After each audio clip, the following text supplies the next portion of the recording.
Hello guys, आज आपण बघणार आहोत हॅमर मिलचं वर्किंग. तर हॅमर मिल म्हणजे काय? Hammer milling is a high energy process of reducing particle size by impact with rapidly moving hammers. Hammer मिलचा युजली आपण फार्मास्युटिकल इंजिनिअरिंगमध्ये करतो. त्याचे युजेस जसं की आपण पावडर प्रिपरेशनसाठी त्याचा यूज करतो, food product grinding, material size reduction, ह्या सगळ्या गोष्टींसाठी हॅमर मिलचा आपण यूज करतो. तर इथे मी हॅमर मिलची डायग्राम मेन्शन केलेली आहे. त्याचे पूर्ण जे पार्ट्स वगैरे सगळं मी इथे लेबल करून तुम्हाला दाखवलेलं आहे, तुम्ही बघू शकता.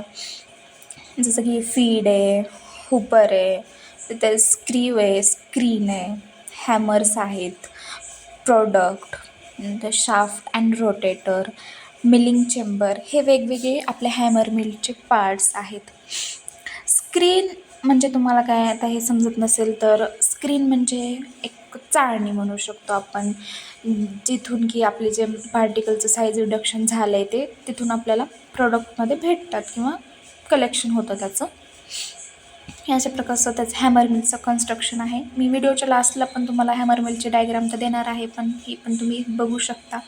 नंतर मी त्याचं प्रिन्सिपल कन्स्ट्रक्शन हे सुद्धा मेन्शन केलेलं आहे, तुम्ही त्याचा स्क्रीनशॉट घेऊ शकतात. पूर्ण मी थेरी दिलेली आहे या व्हिडिओमध्ये, बघू शकता. इथं तुम्ही बघू शकता की मी त्याची वर्किंग वगैरे दिलेली आहे, याचा पण तुम्ही स्क्रीनशॉट घेऊ शकता. वर्किंग तर मी तुम्हाला त्याची एक ट्रिक सांगणार आहे. एवढं मोठं वर्किंग लक्षात ठेवणं एक्झामच्या वेळेला तर नाही आहे जमत, त्यासाठी एक शॉर्ट ट्रिक सांगते तुम्हाला.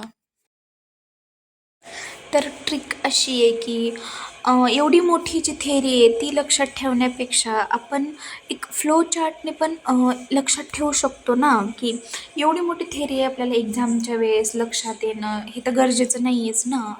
मग आपण एक फ्लो चार्ट जर छोटा लक्षात ठेवला तरी होऊन जातं ना आपलं काम. तर फ्लो चार्ट कसा, तर पहिली स्टेप काय आहे, आपण काय करतो, मटेरियल मशीनमध्ये फीड करतो. तर पहिली स्टेप काय येणार, फीडिंग ऑफ रॉ मटेरियल हे ना. नंतर काय होणार आहे, आपण जे रॉ मटेरियल फीड केलं आहे ते नंतर कुठे येणार आहे, हुपरमध्ये येणार आहे. जसं की मी त्या डायग्राममध्ये मेन्शन केलं आहे हुपर, ते तिथे येणार आहे. मग सेकंड स्टेप काय येणार आहे, हुपर, तिथं मेन्शन करू शकतो हुपर, ही झाली सेकंड स्टेप. थर्ड स्टेप काय येणार आहे, हुपरमध्ये ॲड केल्यानंतर ते आपलं जे मटेरियल आहे ते नंतर कुठे येणार आहे, हॅमरकडे येणार आहे. तुम्ही बघू शकता त्या प्रोसेस थ्रू हॅमरकडे आपलं ते मटेरियल येणार आहे. मग थर्ड स्टेप येणार हॅमर, किंवा आपण रोटेटिंग हॅमर पण लिहू शकतो. ही झाली प्लीज थर्ड स्टेप. नंतर काय होणार आहे, ते हॅमरकडे आल्यानंतर काय होणार आहे, हॅमर कंटिन्युअस ते फिरणार आहे. आणि जेवढी जास्त हॅमरची स्पीड असेल तेवढे आपल्याला फाईन पार्टिकल्स भेटणार. मग काय होणार आहे, इम्पॅक्ट किंवा आपल्या पार्टिकलचं काय होणार आहे, साईज रिडक्शन होणार आहे. ही झाली नेक्स्ट स्टेप.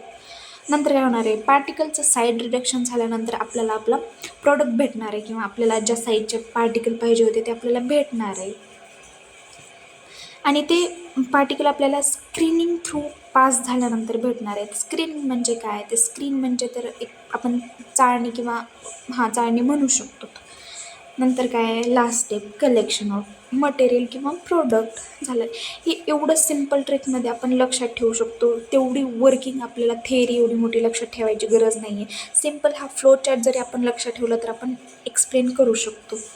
नंतर मी काही त्याचे 5 स्टेप्स दिलेले आहेत, जे की इंडिकेट करतात की आपला हॅमर व्यवस्थित वर्क करतो आहे की नाही.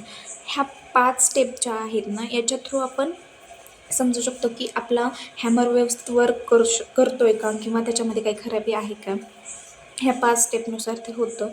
नंतर मी काही हॅमरमेंटचे ॲडव्हान्टेजेस, डिसॲडव्हान्टेजेस दिलेले आहेत, यूजेस पण दिलेले आहेत. ते तसं पण मी स्क्रीनशॉट घेऊ शकता. मी काय आता ते सांगत नाही बसत, कारण मी फर्स्टमध्ये म्हणजे व्हिडिओच्या स्टार्टिंगला सांगितलं आहे त्याचे यूजेस तेच आहेत. म्हणजे तुम्ही स्क्रीनशॉट घेऊ शकता. अशाच कोणत्या मशीनबद्दल किंवा मिलबद्दल जर तुम्हाला काही अडचण असेल तर तुम्ही मला कमेंट करा. मी नेक्स्ट व्हिडिओ त्यावर बनवेन नक्की.